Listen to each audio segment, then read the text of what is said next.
The acting managing director of the Electricity Company of Ghana, ECG, Julius Pena, has revealed that the company has successfully retrieved over 1,000 containers that went missing earlier this year. Briefing members of the Parliamentary Committee on Energy, Pena also disclosed that ECG has cancelled more than 200 contracts as part of its ongoing reforms. Addressing concerns over a proposed new tariff increase, the acting MD clarified that the 220% increment is not targeted at individual consumers, but rather part of a broader restructuring effort. Pena also leveled serious accusations against some members of parliament, district chief executives and municipal chief executives, claiming that they are aiding individuals in installing illegal electricity meters in various constituencies. Announced that HAPTEL and ECG have signed an amendment to the contract, and we have reduced the commission that we were paying to HAPTEL from 3% to 1.65%. We have worked to put in place measures to control expenditure, and so if you take the first half year, we have reduced expenditure from 110 million from last year to 77 million. Okay. And administrative expenses have been reduced 279 million last year to this year only 169 million. And we are working to tighten the belt even more. Mr. Chairman, I'm happy to announce that in the past, one of the recurring audit queries that ECG used to have was over expenditure. In other words, spending beyond the budget. This year, we will spend far less than the budget.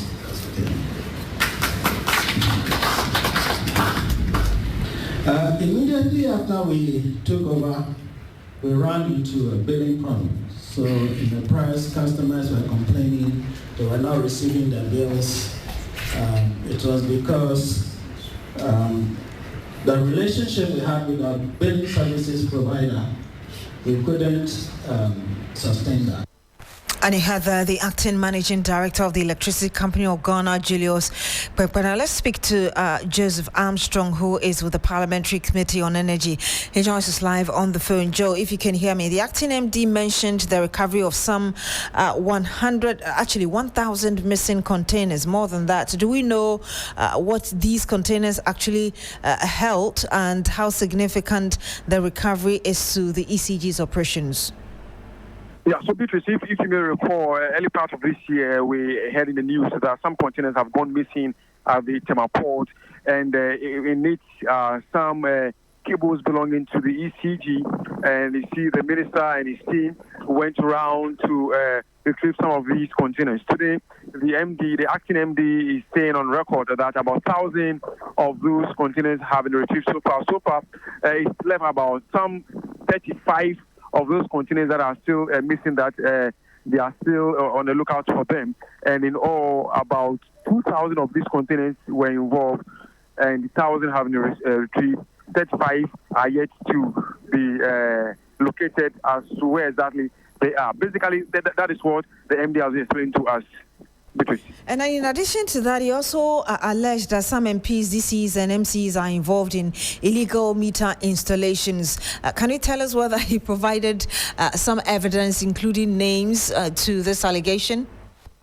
So with this allegation, is something I'm so much interested in. The meeting is still ongoing, still trying briefing the Senate committee, after which I will get more details. But for him, he is saying that members of parliament, when the issue of increment came up, members of parliament were all up against them, saying that they will not allow any increment. Meanwhile, members of parliament and DCs are all behind the installation of illegal meters in their various constituencies, because when people come and ask for meters, instead of them making them going through the right process by acquiring the meters from ECG, they help them behind the scenes, and they end up pushing them to get these meters without it going through the records of ECG. The MD did say that many of the meters we have in the rural communities are meters that are not in the records of ECG. So ECG is not able to record and bill them appropriately.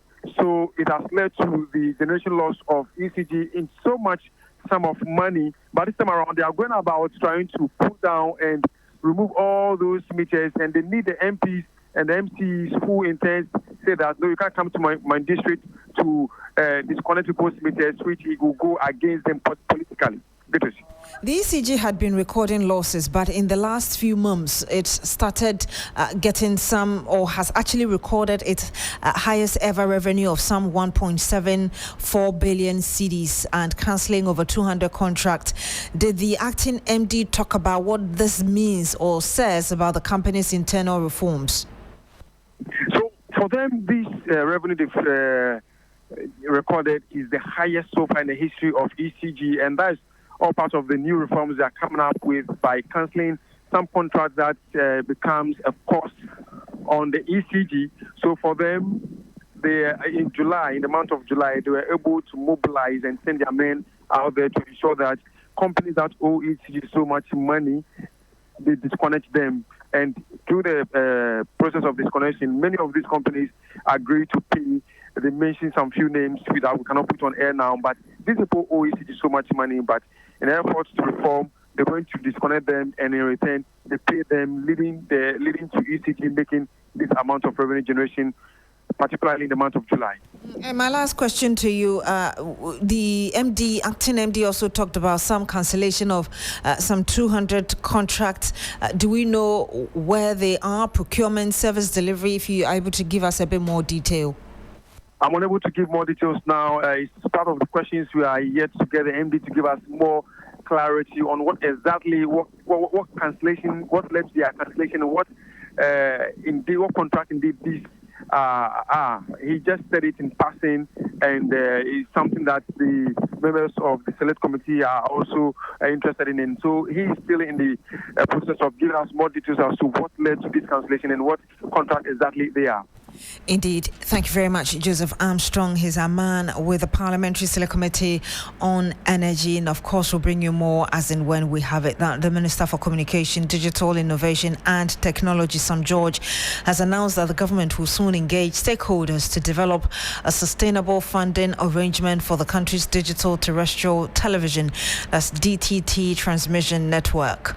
Established in 2016, the DTT platform was designed with a cost-sharing strategy. TV stations were to enjoy free access in the first year, pay 50% of fees in the second year, 75% in the third year, and eventually bear the full cost. Speaking at the broadcasting at the Crossroads Forum organized by the Africa Media Bureau in Accra, the minister said that the policy was not fully implemented. Following the change of government in 2017, the policy direction was not implemented until much later, when my predecessor, the Honorable Esla Owusu-Ekufo, attempted to introduce fees for DTT operations and maintenance. However, the Industry Association, GBA, went to court, and there has still not been an implementation of the cost recovery arrangements.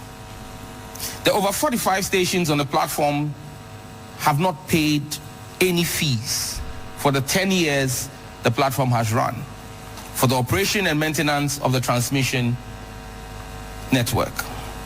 The government of Ghana has borne the cost over this period, thereby subsidizing private enterprise.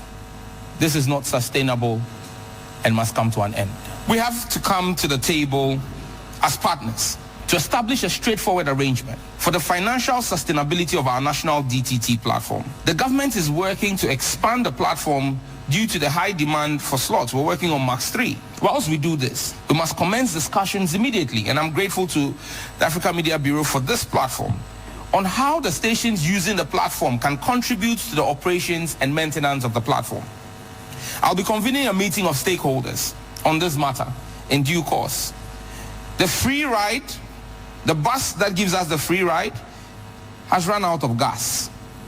We need to find an environmentally friendly and sustainable means of fueling the DTT bus.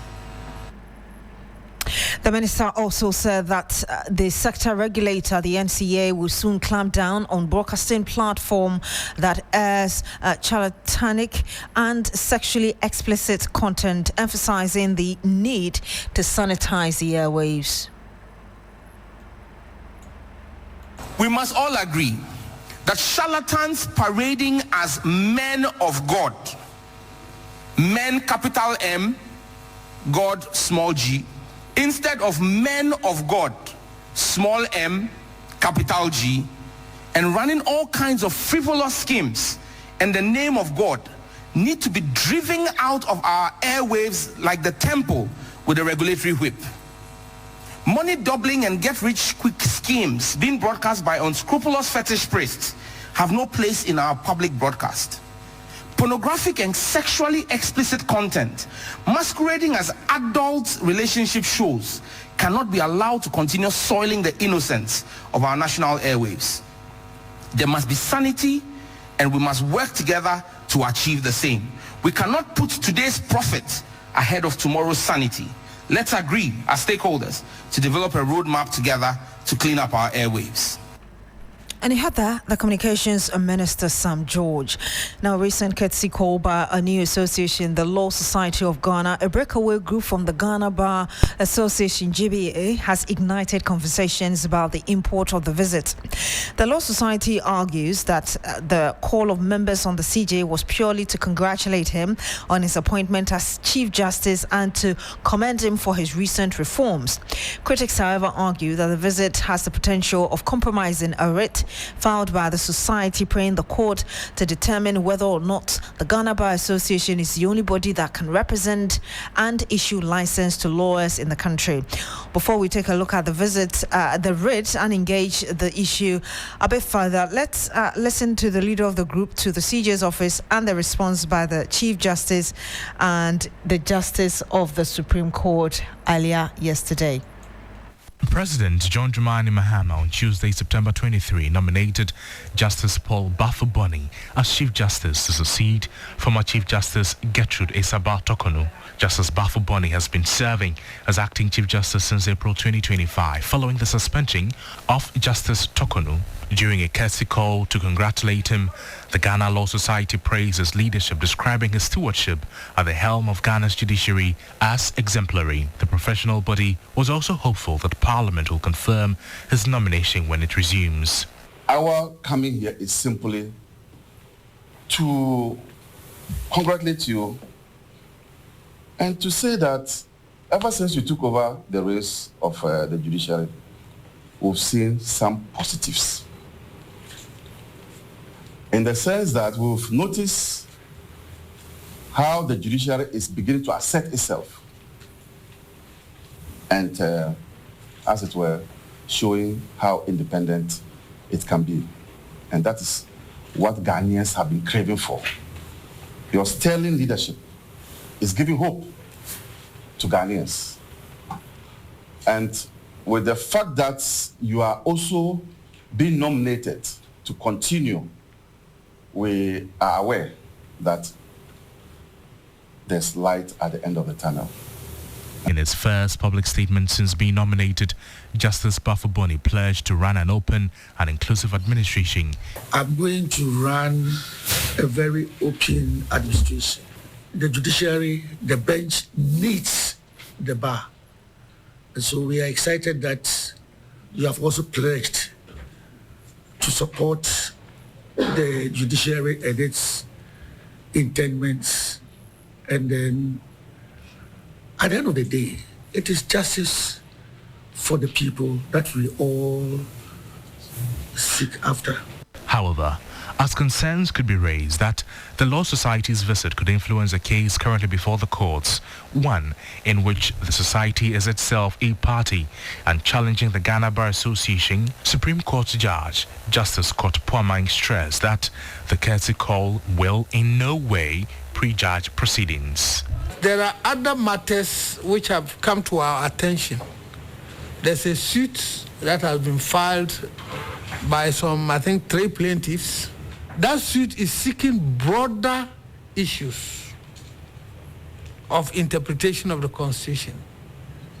And I want, because the media is here, to make it clear that the interaction here is in no way intended to prejudice those broader issues that are being raised in that suit. Your visit is within a different context. Ghana Law Society is also another organization of lawyers that has come up as a country. We should accept it and support it to grow. Our objectives does not, spell out that we are challenging them. No. The objective that they have is the same objective that we also have. And the objective is to support the administration of justice in this country, support the judiciary, and support our democracy. That is the same as the Ghana Bar. So we are helping the institutions. I mean, it's a complement. We have well over, I'm sure, 7,000 lawyers. And all 7,000 lawyers, one association cannot administer all of them. And that report was filed by Noble Crosby. And let's bring you some more on this case and really why there is that concern that that visit could compromise what is already pending before the court. You do recall that earlier this week, the Majority Chief Whip was in together with two others, including the Ghana Law Society, went to court, the Supreme Court, to get a word, including some reliefs that the GBA should not be considered as the only exclusive body that represents lawyers in Ghana. Let me just read some of the reliefs that they are seeking in that writ to you.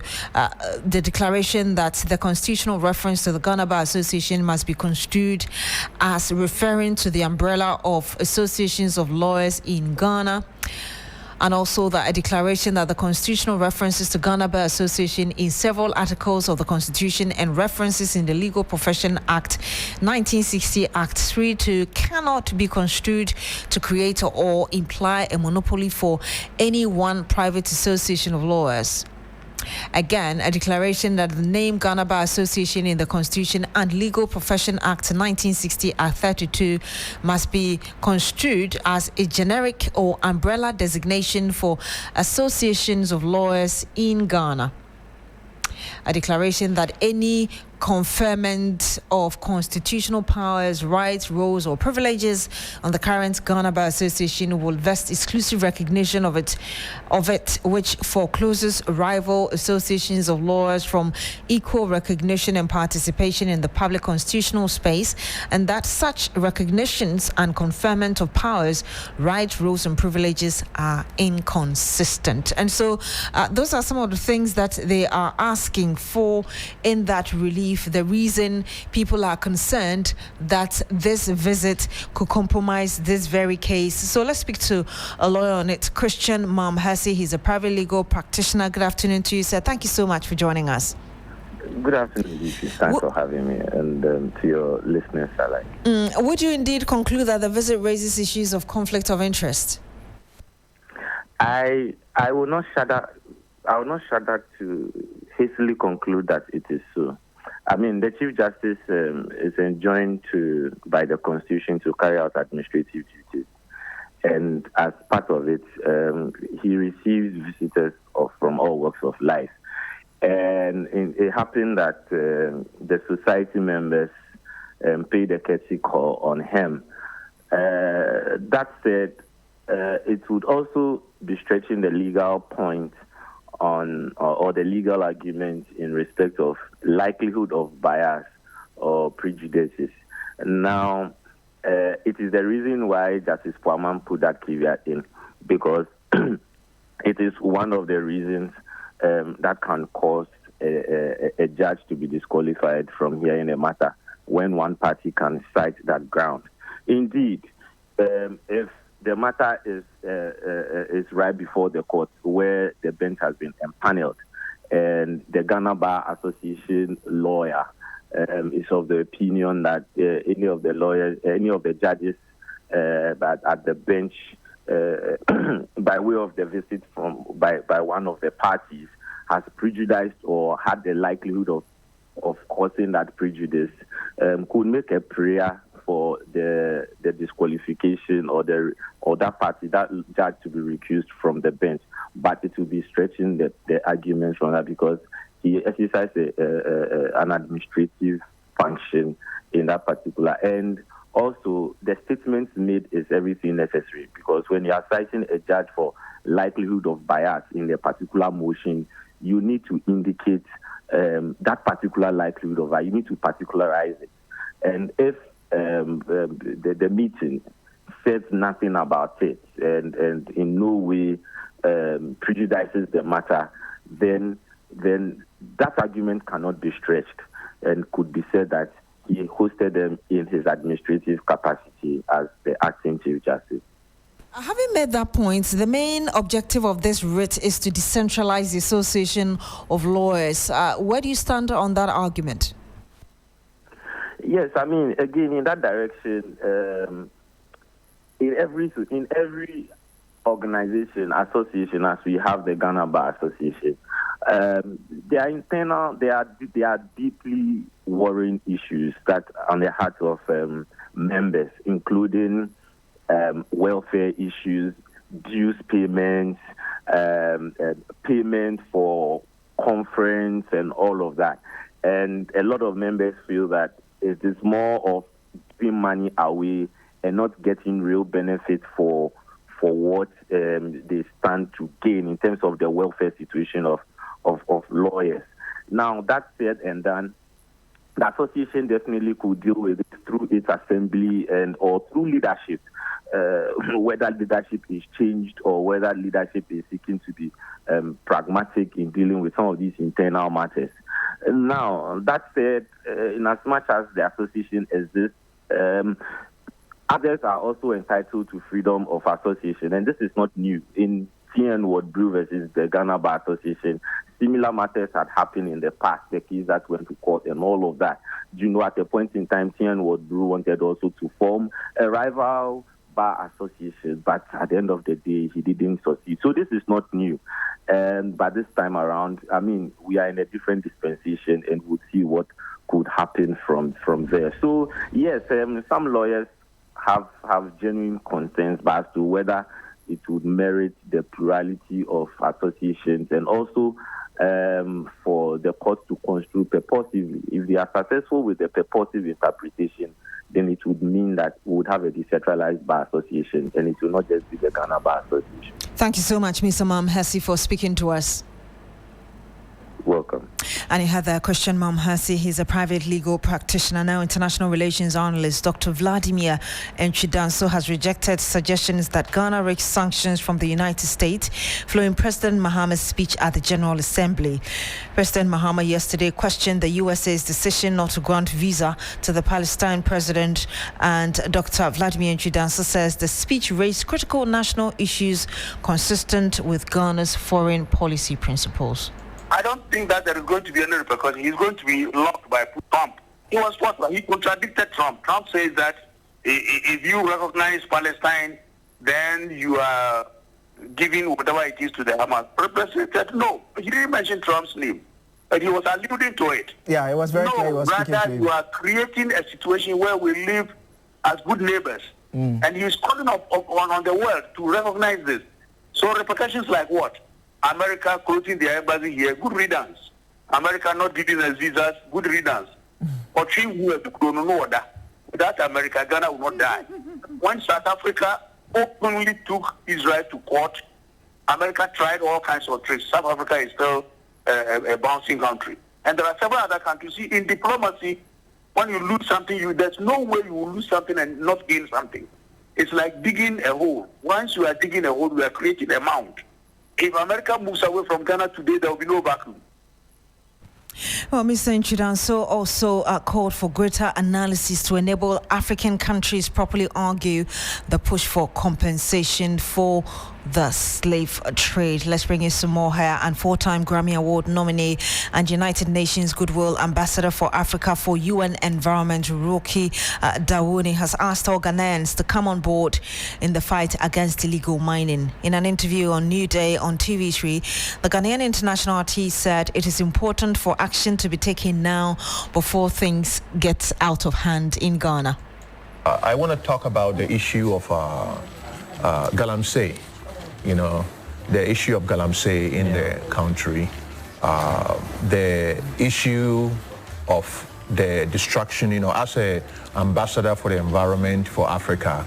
It has been a lot of times, to go to some of these international conferences and have to be asked about this issue that is going on in my country, and I just want us as a people that this responsibility is not only government, this is a responsibility of all of us Ghanaians, because if we are blessed with waterways that have existed thousands of years to serve our ancestors and us and serving us right now, and also Ghana being the Gold Coast, the place of gold, the place of all these riches, and this generation has come to a point whereby we are destroying all of these, shall I say, assets, natural assets, and compromising it for the sake of the future generations. I feel it's a curse, so we need to do everything in our power. And this is not only the citizens, the chiefs, government, individuals.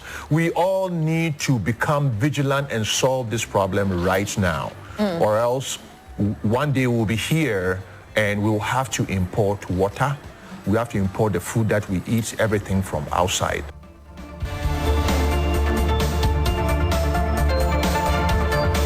And it had the four-time Grammy Award nominee and United Nations Goodwill Ambassador for Africa for UN Environment, Rocky Dawoni, who was on New Day earlier today on TV3. My name is Beatrice Adu. Thank you very much for joining us on the Midday News on 3FM 92.7. Log on to 3news.com for more news. Coming up shortly is Business Daily with Michael Ogbudu.